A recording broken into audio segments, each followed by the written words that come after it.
ಶ್ರೀ ಗಣೇಶ ಸೂಕ್ತಂ ಎಂಬುದು ಒಂದು ಸೂಕ್ತ ಇದೆ. ನಮ್ಮ ಸಸ್ವರ ವೇದ ಮಂತ್ರದಲ್ಲಿ ರಾಮಕೃಷ್ಣಾಶ್ರಮದಲ್ಲಿ ಇದರಲ್ಲಿ ನಿಮಗೆ ಪುಸ್ತಕ ಸಿಗ್ತದೆ, ಸಸ್ವರ ವೇದ ಮಂತ್ರ ಅಂತ. ಅದರಲ್ಲಿ ಗಣೇಶನಿಗೆ ಬಹಳ ಪ್ರಿಯವಾದಂತಹ ಶ್ರೀ ಗಣೇಶ ಸೂಕ್ತ ಎಂಬು ಹೇಳ್ತೇವೆ. ಇದು ಋಗ್ವೇದದಲ್ಲಿ ಉಚ್ಚರಿಸಲಾಗಿದೆ. ಇದು ನಾವು ಏನು ಸಂಕಲ್ಪ ಮಾಡ್ತೇವಲ್ಲ ಅದನ್ನು ತೀರಿಸ್ತದೆ. ಆಯುರಾರೋಗ್ಯ ಐಶ್ವರ್ಯ ವಿದ್ಯಾಬುದ್ಧಿಯನ್ನು ಕೊಡ್ತದೆ. ಇದು ನಾವು ಗಣೇಶ ಸೂಕ್ತವನ್ನು ಹೇಳಬೇಕಾದರೆ ಯಾವುದೇ ಲೋಪ ದೋಷ ಸ್ವರವನ್ನು ತಪ್ಪು ಹೇಳದರೆ ಅದ ಪಾಪ ಬರ್ತದೆ. ಅದಕ್ಕೆ ಕ್ಲೀನಾಗಿ ಒಂದು ಮಿಸ್ಟೇಕ್ ಇಲ್ದಂಗೆ ಹೇಳ್ತೇನೆ, ಕೇಳಿಸ್ಕೊಳ್ಳಿ. ಇದು ಗಣೇಶನ ಅತ್ಯುತ್ತಮ ಪ್ರಿಯವಾದಂತಹ ಸ್ತುತಿ. ನಾವು ಗಣಪತಿಯ ಪ್ರಾರ್ಥನೆ ಇಲ್ಲದಂಗೆ ಯಾವುದೂ ಕೆಲಸನೂ ಸ್ಟಾರ್ಟ್ ಮಾಡೋಂಗಿಲ್ಲ. ಅದಕ್ಕೆ ಇವತ್ತು ನಮ್ಮ ಆಧ್ಯಾತ್ಮಿಕ ಚಾನೆಲ್ಗೆ ಗಣಪತಿಯನ್ನೇ ಫಸ್ಟ್ ಈ ಪವರ್ಫುಲ್ ಸೂಕ್ತನ್ನೇ ಸ್ಟಾರ್ಟ್ ಮಾಡೋಣ ಮಾಡ್ತಿದ್ದೇನೆ. ತಡ ಮಾಡೋದು ಬೇಡ, ಸ್ಟಾರ್ಟ್ ಮಾಡೋಣ.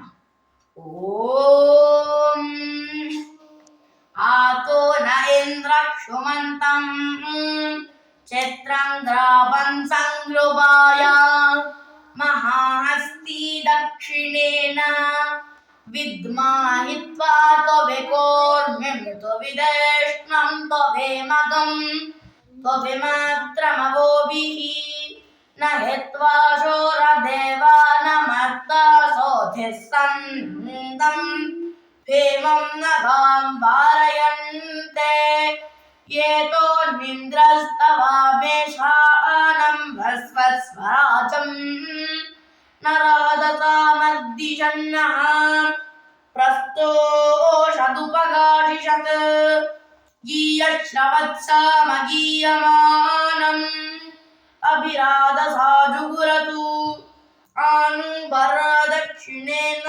ಬೆತ್ಸವ್ಯೇಣ ಪ್ರಮೃಷಾ ಇಂದ್ರಮಾನೋ ವಸೋ ನಿರ್ಭಾಕ್ ಉಪಕ್ರಮಸ್ಪಾವರತ ವಿಷ್ಣೋ ಜನಾನಾಂ ಹದಾಸ್ಯ ಶೂಷ್ಟರಸ್ಯ ವೇದಾಃ ಇಂದ್ರಯ ಉನತೆ ಅಸ್ತಿ ವಾಜೋ ವಿಪ್ರೇಭಿಃ ಸನಿತ್ವಃ ಅಸ್ಮಾಭ್ಯಂ ವಿಸ್ತುತಂ ಸನುಹಿ ಸದ್ಯೋ ಜುವಸ್ತೆ ವಾಜಾ ಅಸ್ಮಭ್ಯಂ ವಿಶ್ವಶ್ಚಂದ್ರಾಃ ವಶೈಶ್ಚಮಕ್ಷೂಜರಂತೆ.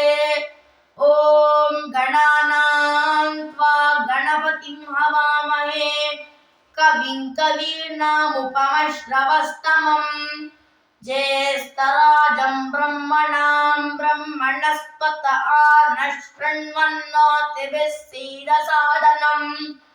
ಓಂ ನಿಶುಸೀದ ಗಣಪತೆ ಗಣೇಶೋತ್ವಾಮರ್ವಿಪ್ರಥಮಂ ಕವೀನಾಂ ನರುತೆ ತ್ವತ್ಕ್ರಿಯತೆ ಕಿಂ ಚ ನಾರೇ ಮಹಾಮರ್ಕಂ ಮಗವಂಚಿತ್ರಮರ್ಚಾ ಅಭಿಖ್ಯಾನೋ ಮಗವನ್ನಾಧಮಾನಾನ್ ಸಖೇ ಭೋದಿ ವಸುಪತೆ ಸಖೀನಾಂ ರಣಂ